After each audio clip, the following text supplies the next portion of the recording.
Friends, இன்றைக்கி ஆர்த்திஸ் கிச்சனில் பார்க்க போகிறதுங்க பீட்ரூட் கல்யாண பீட்ரூட் கறி எப்படி செய்கிறது, மசாலா கறி எப்படி செய்கிறதுன்னு பார்க்கலாங்க. அதுக்கு வந்துட்டு நம்ம ஒரு 4 வில்ல தேங்காய் எடுத்து போட்டுக்கலாங்க. ஒரு அரை ஸ்பூன் சீரகம் போட்டுக்கலாங்க. 1 ஸ்பூன் சோம்பு போட்டுக்கலாங்க. இது அவ்வளோ நல்லா இருக்குங்க. மிளகு 1/4 டீஸ்பூன் போட்டுக்கலாங்க. வெறும் மிளகாத்தூள் அரை டீஸ்பூன் போட்டுக்கலாங்க. அப்படி பூண்டு பல் 2 போட்டுக்கலாங்க. இஞ்சி ஒரு துண்டு போட்டுக்கலாங்க. 2 சின்ன வெங்காயம் போட்டுக்கலாங்க. இதை நான் பல்சில் போட்டு அடிச்சுட்டு வந்துடுறேங்க. இப்போ ஒரு 3 ஸ்பூன் ஆயில் ஊற்றிக்கலாங்க. ஆயில் ஊற்றிட்டு கடுகு போட்டுக்கலாங்க. 2 சின்ன பருப்பு போட்டுக்கலாம். 2 சீரகம் போட்டுக்கலாம். இது நல்லா பொரியட்டுங்க. அப்படியே 2 வரமிளகாய் போட்டுக்கலாங்க. 2 கருவேப்பிலை தழை போட்டுடலாம். இப்போ அப்படியே பெரிய வெங்காயம் 1 வெட்டி வச்சுருக்கேன், அதை போட்டுக்கலாங்க. இது நல்லா வதக்கி விடலாங்க.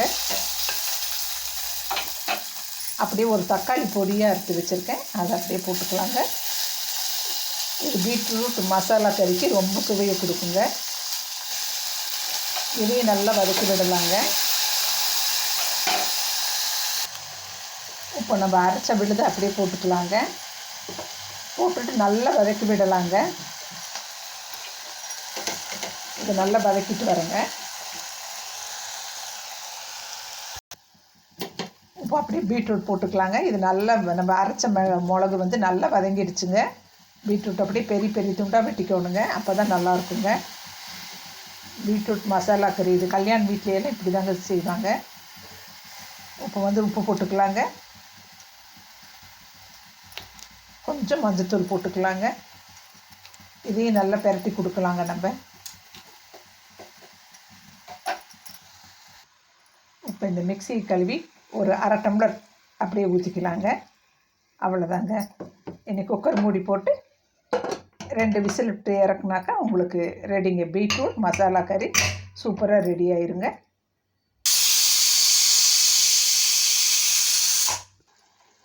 சூப்பராக ரெடி ஆயிடுச்சுங்க. பீட்ரூட் மசாலா கறி அவ்வளோ டேஸ்டியாக இருக்குங்க. இப்போ நம்ம பிளேட்டிங் பண்ணி பார்க்கலாங்க. சூப்பராக இருக்குங்க. நம்ம டேஸ்ட் பண்ணலாம். சூப்பராக இருக்குங்க. நான் போட்ட அளவு, சோம்போட அளவு, இஞ்சி பூண்டோட அளவு, அந்த மிளகாத்தூளோட அளவு எல்லாம் சேர்ந்து ரொம்ப நல்லா இருக்குங்க. இது பூரி, சப்பாத்தி, சாப்பாட்டுக்கு சாம்பார் சாதம், நம்மளுடைய புலவு, பிரியாணி, தேங்காய் பால் சாப்பாடு, வெரைட்டி ரைஸ் எல்லாத்துக்குமே இது மேட்சாக இருக்குங்க.